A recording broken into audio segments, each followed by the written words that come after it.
Good evening, everybody, and a very, very warm welcome to Opera Rara and tonight's launch of our Rossini in 1819 box set. My name is Henry Little. I'm the Chief Executive of Opera Rara, and we're delighted that you've all taken the time to be with us this evening. Let me talk a little bit about the Opera Rara Classics brand. We launched Opera Rara Classics last September with the release of a set of recordings of Donizetti operas, which we call Donizetti in the 1830s. The reason why we did this is because now, 50 years since our foundation in 1970, we've built up a catalogue of nearly 60 full opera recordings. And several of those recordings, for various reasons, were no longer available in CD format. And we were getting regular inquiries about when we would release these recordings and make them available for the public once again. So we took the approach to launch Opera Rara Classics as a way of repackaging these recordings into thematic series, of which, as I say, the Donizetti in the 1830s was the first one. Obviously, in doing so, that gave us the opportunity to revisit the recordings, to undertake a full technical sound remastering, and to release them in new sound formats for 21st century audiences to enjoy. I'm happy to say that the Donizetti in the 1830s release, which we made last September, appears to have gone well. It's been very popular, selling throughout the world, and it's received positive press. And that encouraged us to continue with the series, which we are now doing with the Rossini in 1819 release. And we have plans to do this probably on an annual basis each year. And it's a great way, I think, of reintroducing our previous catalogue to new audiences. So with that in mind, we're going to begin by showing you a short video of the release.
Great, thank you.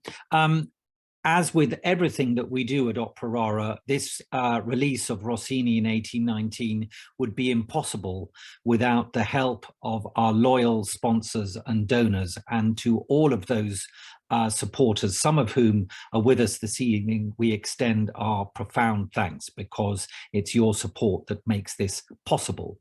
To continue our presentation, I want to introduce some very special guests and friends of Opera Rara who are with us this evening.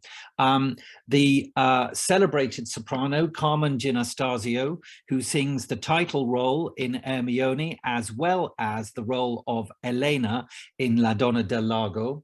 The conductor, David Parry, who has enjoyed a very long and rich and productive association with Opera Rara, and is the conductor both of Ermione and Bianca e Faliero in this release. And finally, the young musicologist Eleonora Di Cinzo, who is a more recent friend of Opera Rara and has written the essay which is in the booklet for the set. And we're very grateful that all three of you have agreed to join us this evening. And here to speak to them in a little bit more depth is our artistic dramaturg and repertoire advisor, Roger Parker. So Roger, over to you. Oh, thanks very much. 1819 is it's a very interesting year, actually. You know, there's a book called England in 1819 by a great scholar called James Chandler, which talks about Keats and Shelley and the Peterloo Massacre. What else have we got in 1819? Schubert's Trout Quintet. Beethoven was sort of taking a year off, I think, around that time, but Rossini, as is obvious, was at the real height of his powers and writing these three extremely different and equally interesting and demanding roles. So we've got Eleonora here with us, who wrote this really quite searching and interesting essay for the box set. And I wonder whether, Eleonora, you could tell us something about why 1819 was such a special year in Rossini's career. So thank you very much, Roger, and good evening to everyone. So yes, you're right. And 1819 was a really special year in Rossini's career. Rossini was the most famous composer in Italy and elsewhere. He was appointed as the official composer of the Royal Neapolitan Theatres in 1815. And many of his most important works have already been staged in the peninsula and elsewhere. And in 1819, at least at the beginning of that year, he knew that he had to write two new serious operas for two very important venues, Naples, the Teatro San Carlo, and the Teatro La Scala in Milan. So two very different places. But during that extraordinary year, Rossini received another request of help by the impresario Domenico Barbaia, because Gaspare Spontini, who was appointed by Barbaia to write a new title for the same San Carlo, suddenly disappeared. And so the desperate impresario asked Rossini to write another serious opera. And this is the masterpiece that we all know as La Donna del Lago. So the 1819 was really an extremely prolific year in Rossini's career. It's really remarkable that, you know, particularly Donna del Lago, which is such a sort of demanding opera in some ways, we know was just sort of slipped in.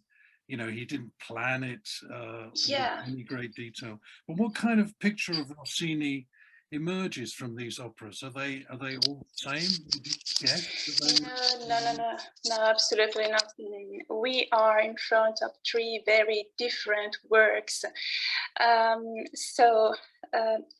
Rossini perfectly knew that he had to decline his artistic ideas to the concrete conditions of the production, and he perfectly knew that a theater as the San Carlo was really very different from a theater like La Scala. So we have this first important feature about these three titles. But on the other hand, we have a composer really very curious to explore both the musical tradition that existed before him, and we have a proof of this in particular in Ermione, that records something from the last decades of the 18th century. And at the same time, he was really very willing to explore the new romantic flow. You know, there is a very famous letter that Rossini wrote to his mother, where he told her, I'm dealing with a subject that is a little romantic.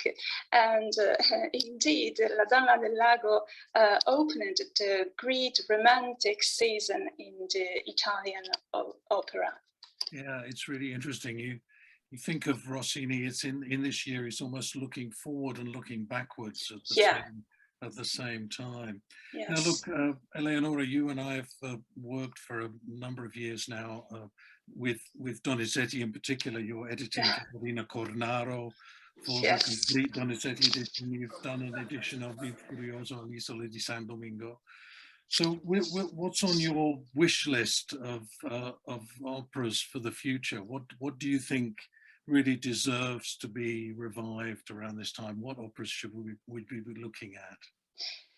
Yes, this is a very interesting question, because, you know, there are plenty of operas that could deserve some attention. Rossini has obscured the career of many of his contemporaries, for example, the young Mercadante or the young Donizetti, who worked in those same years. But for example, we know that Saverio Mercadante in 1822 wrote an opera, a semi-serious opera, Elisa and Claudio, for the Teatro alla Scala, that reached great success. And on the other hand, for example, Giovanni Pacini in 1825 wrote The Last Day of Pompeii, L'ultimo giorno di Pompeii, for the great Teatro San Carlo. And this was really an exceptional success in the whole history of the San Carlo. And the funny thing is that when the opera arrived at La Scala a couple of years later, in 1827, it collected really a big amount of performances. And so this year, 1827, is not, it is an important year, because at that time and in that theater, in that same theater, Il Pirata got staged, and we are all used to think about Il Pirata as a sort of romantic manifest, but in comparison with The Last Day of Pompeii, Il Pirata reached, at least at the beginning of his history, a little fortune. So it collected only 15 performances, and not the 50 of the Pacini's opera. Right. So, okay. We'll see what we can do. I really like the idea of Elise Claudio, actually. I mean, it's such an interesting piece. And it was, as you said, it's so famous at that time. yeah. Okay, thanks, Eleonora. We'll move Thanks on to want to introduce David Parry, who was the conductor of Bianca Faliero and Ermione in this box, and also did a huge amount of work for Opera Rara over a number of years. I think we're going to have an introductory video, first of all, from Bianca Faliero.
Okay, David, yes, Ermione and Bianca Faliero, we were just discussing with Eleonora, they're such different operas. First one looking forwards, one looking backwards. Do you have strong feelings about which Rossini was the most interesting? Which one captured your imagination most? Oh, very definitely. I mean, Ermione is a really extraordinary piece of work in terms of its almost futuristic, kind of expressionistic quality. If you think about, you know, the great scene of Ermione at the end and the duet with Orestes at the end is just, it is really so extreme. But what is fantastic about all of Rossini's serious operas, but particularly about Hermione, is this this kind of balance between classical architecture and very clear and classical architecture and very extreme expression within that, and almost breaking, in the case of Hermione, almost breaking it, but not quite. And I think that's really the huge appeal of Rossini's great classic serious operas. But Bianca Faliero is a very fine opera, but it's much more conventional in expression, and it's a very clear cut in terms of its formal progress. And so I think obviously there are some wonderful numbers in Bianca Faliero, but in the end, Hermione is a much more interesting piece. And it's also extraordinary, isn't it, that that was the one that only had, what, 9 performances, I think, Hermione, in Rossini's lifetime, and he put it in a drawer. and I don't know whether this is true, but there's a report that somebody said to him in Paris, are you going to allow Hermione to be revived ever? And he said, no, this is music for the future. And I love that thought, because, you know, it's quite unusual for a composer in those days to think of the future so much, you know, particularly Italian composers, and it's very much doing it for now, you know. Yeah, always think it's one of those great might have beens if Rossini had turned Ermione into a French opera, which would have been very interesting in the last decade. Yes. So do you think, I mean, does the fact that Ermione is so dramatic and so unusual, does that create any particular problems in the recording studio? I imagine in one sense, Bianca Faliero is very simple, you know, it's very sectional, but Hermione depends on atmosphere so much, doesn't it? Yes, I mean, there's always a problem, honestly, recording anything in the studio. You know, you don't record in order, but I try to at least do a kind of a run through in order with piano, so that everybody has a feeling for the where they're going in the opera. But yes, so you're right. It's kind of my job, really, to make sure that I can recreate at the moment that it happens that particular atmosphere and the way the way the particular section of recording functions in terms of the whole piece. Yeah, but I mean, I don't say they create particular problems, except for, you know, the very extreme virtuosity of these operas. I mean, you know, there's more declamation in Ermione than there is in Bianca but it's not short of very extreme coloratura passages either. Yeah. The interesting thing for me about that is that in Ermione, it's much more clearly at the service of the drama and the feeling, the coloratura, the extreme virtuosity. Whereas sometimes in Bianca it seems kind of, it's just there because it's there, and it's what the audience expected. I imagine he had a much, you know, it's a more conservative audience in Milan. And also the kind of orchestration is different, isn't it? It's kind of much more, it's sort of more muscular and symphonic in a way than the Neapolitan operas. I've always, well, I mean, the $64,000 question with Rossini is always this business about serious Rossini versus comic Rossini, and that certain comic operas of Rossini famously survived to the present day. Yes. Serious operas just simply dropped away. Yes, I think. Well, yes, they did. I think that's obviously because of the dramatic fashion mainly. Also because the sort of style of singing that was required kind of went into desuetude, really, in the later 19th century, certainly. And I think, you know, the romantic, the real takeover of romanticism, and then subsequently of verismo and so on, made them seem rather quaint in theatrical films. But I think now we're able to accept them more dramatically and I think they have. I mean, they have had a revival, and quite a lot of there are quite a lot of productions of the serious operas in major houses. I mean, and as we know, Ermione was done at Glyndebourne famously in a long time ago, but it was kind of the beginning, in a way, of a revival. And we did quite a lot of Garsington have done quite a lot of productions of Rossini's serious operas with great success. So I think there is now an audience, and people understand that the style of Rossini is not specifically comic. In other words, he could use it for comic operas and he could use it for serious operas. And also every opera is different, isn't it? All the comic operas have a different atmosphere, and all the serious operas have a different atmosphere. Yeah, exactly. I suppose another way of saying this is, with the comic operas, I mean, apart from Donizetti, Rossini didn't have much competition. They kept going because there was nothing else, you know, remarkable to take over from them. But it is strange, this revival of Rossini in the 21st century, of serious Rossini, is becoming I mean, it's not on the level of Handel perhaps, but it's becoming a really important force, isn't it? Yes, and I think it's because also production styles are much more, I mean, it's much more interesting, frankly. You don't want it to look like a kitchen sink drama, or, you know, a nice play by Terence Rattigan, which a lot of opera productions did look like in the 20th century until relatively recently. But you can do absolutely weird and wonderful things with these operas, and they work. They work better in a weird and wonderful production than they do in, you know, a rather dreary sort of literal-minded production, I think. Exactly. Well, thanks very much for that. We better move on to Carmen Giannatasio, but again, we have a video before that. This is a video from La Donna del Lago.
A Star is Born, it said there on one of the newspaper reviews. Tell us, how did you become involved in Opera Rara? How did it all happen? Well, I have to thank the Maometto II I sang in Venice just before, a few months before the release of this recording of La Donna del Lago at Opera Rara. So they heard me in this role, which had the happy ending with the same rondo of La Donna del Lago. And Anna Iriso was singing the same aria, and so I got the job. And I have to thank then David Parry, who became my mentor, my teacher, my conductor. And we had many, many operas together, not only Ermione, but we've done so much together. And I really thank him so much for this ability. I had to explore in these very rare operas, and especially in the bel canto. Yeah, and do you have any particular memories of these recordings? I mean, operatic recordings can be tremendously nerve-wracking for sopranos. Oh, of course, of course. There were moments of pure happiness and ecstasy, I would say, and moments, of course, of being very tired and nervous, because the time was very the timing for the recording sessions were really very tight. So it was very, very tiring, in few days to compact everything, but we did it. Yeah. And we won also some prizes, so we should be absolutely proud. Yes. I mean, I think people don't often understand in a recording you may have to sing an aria 3 or 4 times or something, yeah, just one after the other, which with this kind of music, God knows how many notes that is. Oh, in fact, I was listening to me and I said, well, was that me? Because nowadays I would be not, able to sing all those notes, because I moved in another repertoire. The voice is richer and more mature. And so that was my first part. And I'm very grateful that I was able to sing Rossini, Donizetti, Bellini. Yeah. And did you find, with Ermione in particular, did you find that presented unusual demands vocally? Because it's the drama and the flexibility, isn't it?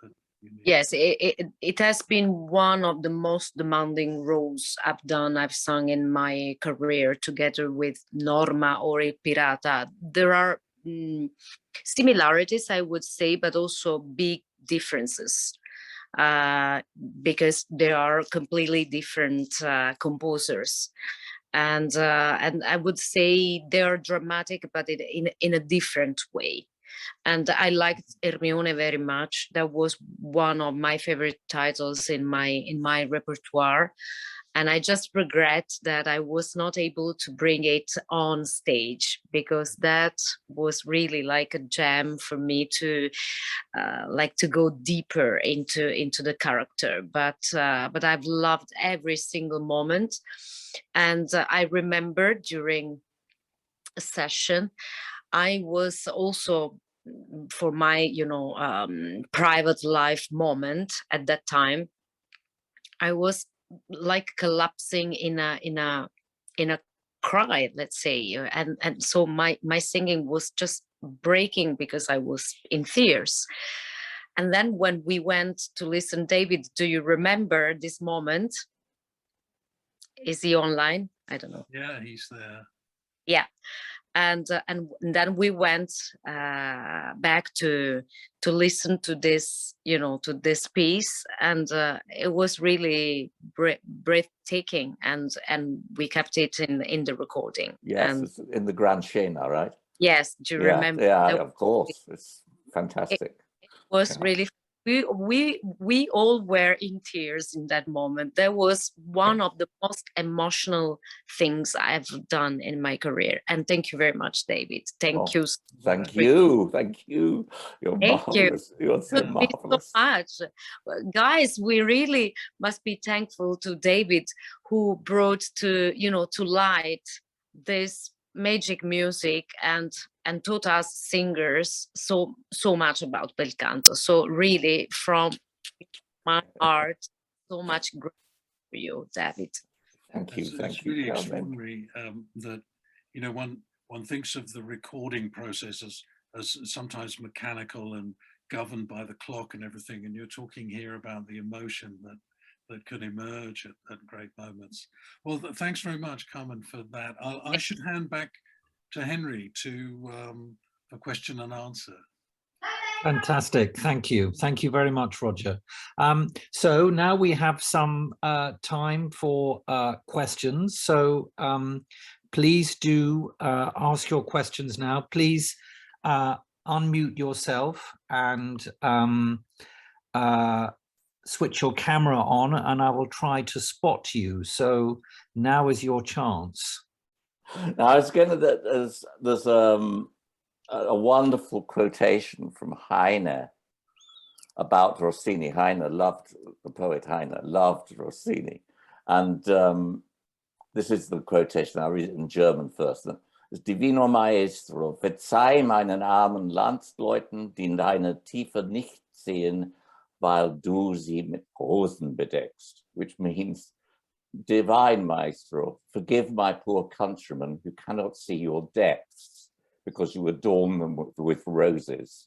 This is such a clear and, I don't know, poetic understanding of Rossini's genius. I think it's wonderful, really wonderful. It's very interesting because Heine was so dismissive of Bellini and Donizetti, of that next generation, but there's some way in which the irrationality of Rossini just appealed to him. And I think he would think in these serious operas that they actually are deeper. You know, they go deeper. Yeah. In psychology, and well, not psychology exactly, just into the suffering of people. Or there's a way in which it does that. It's difficult to explain, really, and that's why. I mean, I'm going to pay my compliment to Carmen now. That you know, somebody with her ability to access the depths of Rossini, or any composer for that matter, but of Rossini, it is a very, very special talent. And, you know, it's not just the beautiful voice, which is very, very beautiful, but that sort of instinct and insight into the real depths of what's going on, and that brings it to life. And I imagine that Colbrun was like that, you know, except she sang flat, according to Stendhal, of course. Fantastic. Well, so there it is. Rossini in 1819 will be on sale from tomorrow. It's available on the Operara website at www.operara.com.